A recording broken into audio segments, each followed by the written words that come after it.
Hey, good morning. Today, we are working on hanging a pre-hung door. This is our pre-hung door. It has its jamb and the hinges already installed together. And I'm going to be putting this pre-hung door in this here opening. Now, the way I'm going to hang this door is just the way I hang doors. It's not necessarily the right way to do it. It's not the only way. It's just a way. So, I always start by cleaning up my opening. Make sure all my drywall is not in the way. This one looks pretty clean.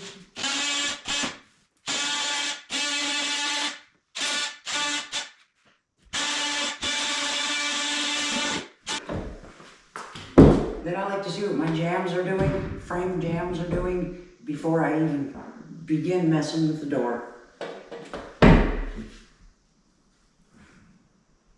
That looks perfect. And this is the side our hinges is going on. This is the most important side.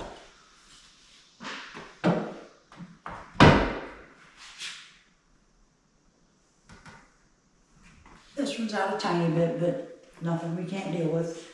So now, let me see what my floor is doing.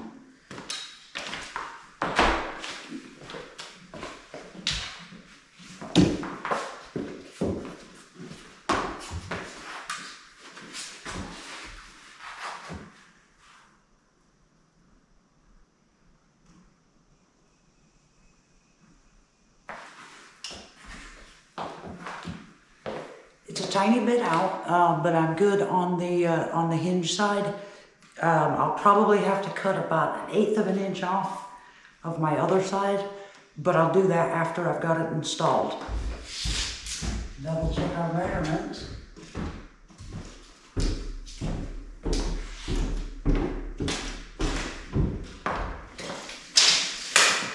I got about 1/2 inch room to play with on either side, which is perfect.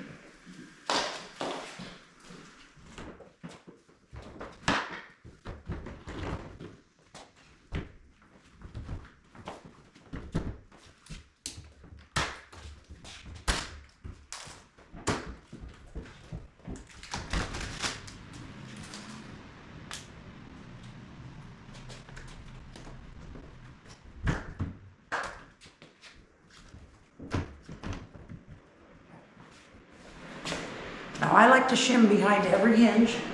It seems to give me a better control over the little reveal that I get between my door and my jamb.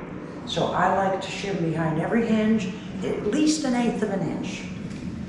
I'm going to start at the top and work my way down.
I use nails to temporarily tack it in, and I shoot through my shim to hold my shim where I want it.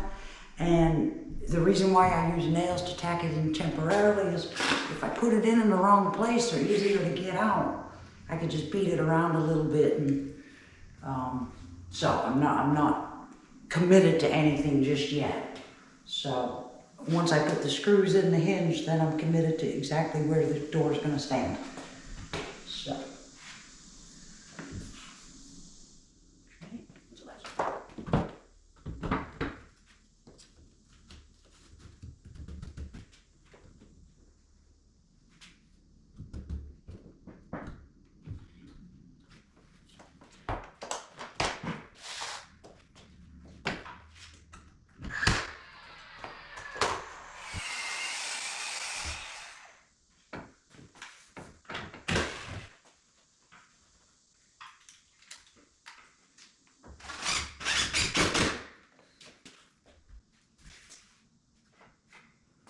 Okay, now with every action I make on a door when I'm hanging it, like I'll put a nail in and I'll check what it's doing.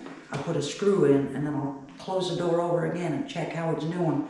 And the reason why I check after every single thing I do is because you can just put in a whole bunch of nails and then realize that your door's not closing right, and now you don't know where you lost it. So then you gotta backtrack and try and find out. So if you check it after every single nail and every single screw, then you'll know exactly where you messed up as soon as you messed up. That's why I do that, so.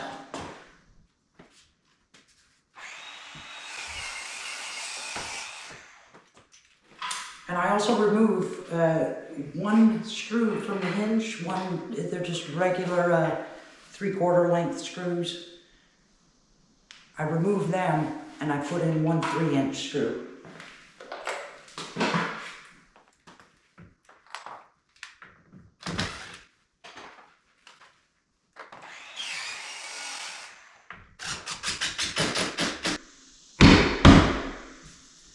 Right there.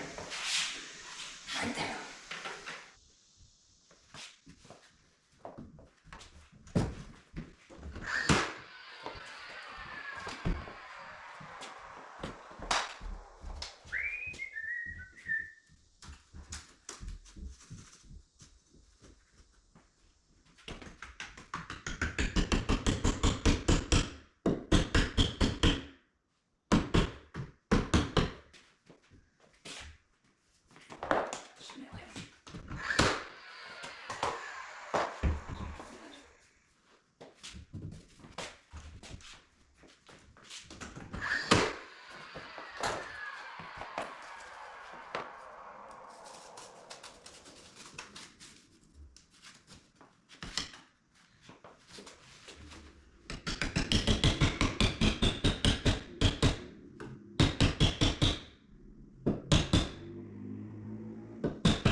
Pretty good.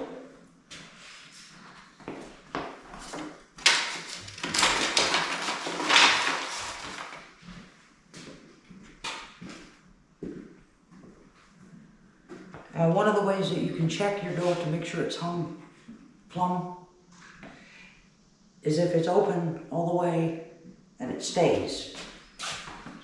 Here, it stays. It stays. Now, if this jamb was out of plumb, the door would swing open ever so slowly or swing closed ever so slowly. And it just takes that being out, just a tiny amount to do that. But that's one way to check to make sure your door is hung plumb. So, I feel pretty good about my hinge side being set. I like my reveal that I have, pretty much, between my jamb and my door. I like that pretty much. And now I'm gonna start working on my strike side. This is called the strike side. So I'm just gonna carry along the top and see how it looks.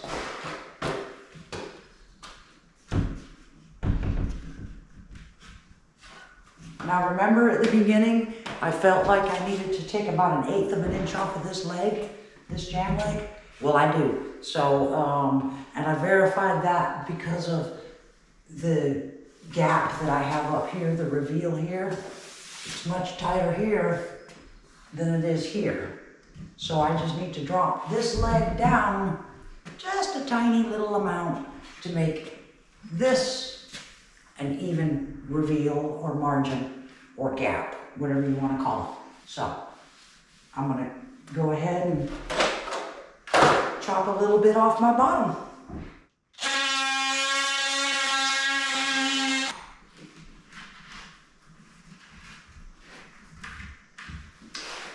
There's our piece.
watching this, that reveal right there is what I'm watching.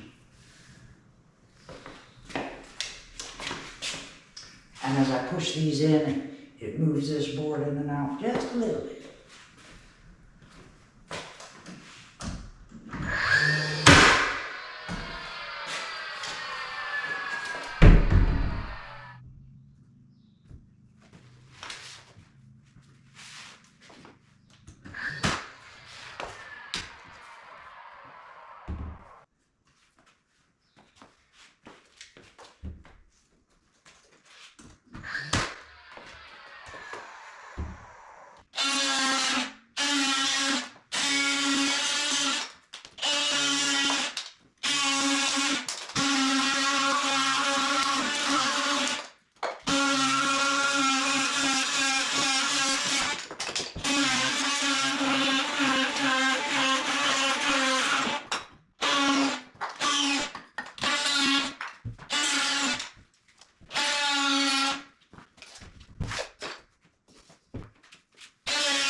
I like it.